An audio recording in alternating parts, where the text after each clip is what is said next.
చిన్నదానా మంచిగా అడిగినవే గట్ల చెప్పువానికి ఏంద్రా కొడుక నోట్లకెళ్ళి మాట వస్తలేదేంద్రా? నాదేమున్నదమ్మా, ఎట్లా కష్టపడేదో పని చేసుకుంటా అట్లా అని చెప్పి చెల్లెలను కష్టపెట్టాలానే?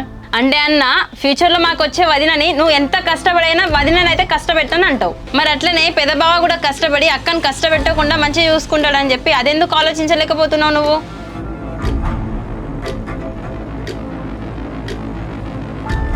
చెల్లె నువ్వు ఏడవకే, నువ్వు ఏడిస్తే నాకు బాధ అనిపిస్తుంది. అయినా నీకు ఇష్టం లేకుండా వేరేటోళ్ళకి ఇచ్చిన వాడు సంతోషంగా ఉండలేవు. పెద్ద బావని చేసుకుంటా అంటున్నావు కదా, ఇక పెద్ద బావని చేసుకుంటుంది. ఏందన్నా నువ్వేనా ఈ మాట అనేది? మీ ఇష్టాలు సంతోషాల కంటే నాకు ఏది ఎక్కువగా చెల్లె. పెద్ద బావ అంటే ఇష్టం అంటున్నావు కదా, ఇక పెద్ద బావని చేసుకుంటుంది. ఓ థ్యాంక్స్ అన్న.